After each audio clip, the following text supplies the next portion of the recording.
সম্পর্ক করে কিন্তু আমাদের বিয়ে হয়নি, এটাকে আমি বলতে চাচ্ছিলাম।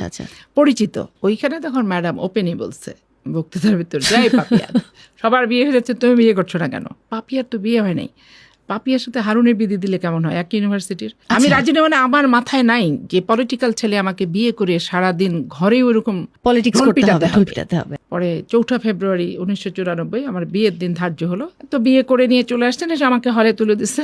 ভাইয়ার সাথে পরিচয়টা কিভাবে? ইউনিভার্সিটি উনি আমাদের সিনিয়র ভাই ছিলেন, যেহেতু নেতা। রাজনীতি করতে করতেই রাজশাহী করতে করতে সম্পর্ক করে কিন্তু আমাদের বিয়ে হয়নি, এটাকে আমি বলতে চাচ্ছিলাম। পরিচিত, একই সংগঠন করি, কিন্তু তখন ওই 80-র দশকের ছাত্র নেতা নেত্রীরা এত বিয়ের হিড়িক একই দলের ভিতরে, আওয়ামী লীগ বিএনপি সব মিলায় মিশায়। আমি যখন 94 সালে লাস্ট আসি ইঞ্জিনিয়ারিং ইনস্টিটিউটে, তখন নির্বাচিত প্রতিনিধিদের নিয়ে একটা ম্যাডাম সমাবেশ করে সারা বাংলাদেশের। তো সেই হিসেবে আমিও আসছি।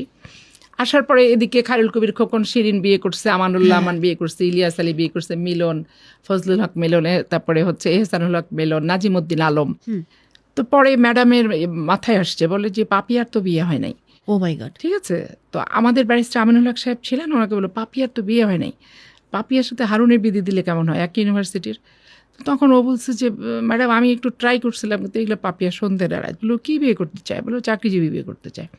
বলো আচ্ছা। পরে ওইখানে ইঞ্জিনিয়ারিং ইনস্টিটিউটে মিটিং হওয়ার পর ওই নির্বাচিত প্রতিনিধিত্বে তখন সুগন্ধাতে সন্ধ্যার সময় একটা সাক্ষাৎকার ছিল। ওইখানে তখন ম্যাডাম ওপেনই বলছে বক্তৃতার ভিতর, যাই পাপিয়া সবার বিয়ে হয়ে যাচ্ছে, তুমি বিয়ে করছো না কেন? বিয়ে করো। দিয়ে আমিনুল হকের কানে কানে কী বলছে জানি না, যাই হোক। পরে তো উনি আমার পিছনেই লেগে থাকলেন বিয়ে নিয়ে। আর আমাদের ফ্যামিলিতে আমরা চাকরিজীবী, পলিটিক্স আমি করি ঠিক আছে, কিন্তু রাজনৈতিক সচেতন সবাই। তারপরে বিয়েতে সবাই রাজি হয়ে গেল? না, বিয়ে রাজি মানে তারপরে আমি তো রাজি না।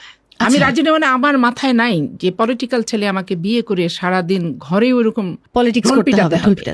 আমার কথা হচ্ছে বাইরে গ্যাঞ্জাম করে আসলাম, ঘরটা আমার নিরবিচ্ছিন্ন থাকে, এইখানে আমি চাই না। আর আমার বাবা টাবা চাচা সবাই চাকরিজীবী, আমি এই বিভীষিকার ভিতরে ঢুকতে চাই না। ফ্যামিলি লাইফটা এখানে বাধা হচ্ছে। আমি সেই দিকে এনারা যাই হোক আমার বিয়ের কথাবার্তাটা পাকালো আর কি।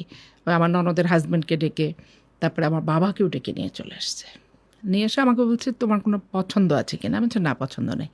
তো ওটা পছন্দ না থাকলে কাউকে না কাউকে তো বিয়ে করতে হবে। আমি অবশ্যই করবো, চাকরিজীবী ছেলে বিয়ে করব।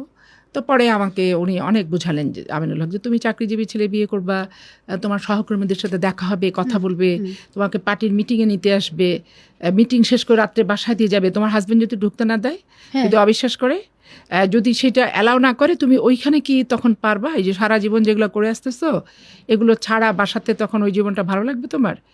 দুদিনও তো সংসারে টিকতে না পারো। এটা তো একটা চরম বিভীষিকার ভেতরে পড়ে গেলাম। পড়ে যাই হোক। পরে 4 ফেব্রুয়ারি 1994 আমার বিয়ের দিন ধার্য হলো। আমি কিছু অপপ্রচার প্রভাকাণ্ডার ভিতরেও পড়েছি, কারণ উনি তখন রাজশাহী বিশ্ববিদ্যালয়ের প্রেসিডেন্ট, আমি হলের ভিপি। স্বাভাবিক কারণে বাইরে আমি বক্তা ভালো ছিলাম ছাত্র জীবনে।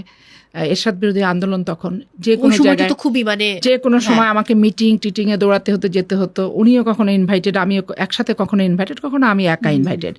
তো এইটা নিয়ে ইন্টার পার্টি যে পলিটিক্স, তখন ব্যাপক একটা প্রচারণা যে পাপিয়ার সাথে হারুনের একটা সম্পর্ক মনে হয় হয়েই গেল, এই হলো সেই হলো। সাথে বহুত প্রচারণা ছিল, কিন্তু বাস্তবিক অর্থে আমিও যেহেতু আমার সিনিয়র ছিলেন, অনেক একটা রেসপেক্টের সম্পর্কটা থেকে গেছে, ওই রেসপেক্টটা এখনো থেকে গেছে ব্যক্তিগত জীবনে। হারুন ভাই প্রথম আপনার সঙ্গে কোন কথাটি বলেছিল মনে পড়ে, মানে যখন বিয়ে করবেন বা সিদ্ধান্ত নিয়েছেন? না, কোনো কথাই বলেনি। ফ্যামিলি বিয়ে ঠিক করছে, বিয়ে করতে গেছে, মা সহ বিয়ে করতে গেছে। আমার তো শ্বশুর নাই, তো বিয়ে করে নিয়ে চলে আসছেন, এসে আমাকে হলে তুলে দিছে।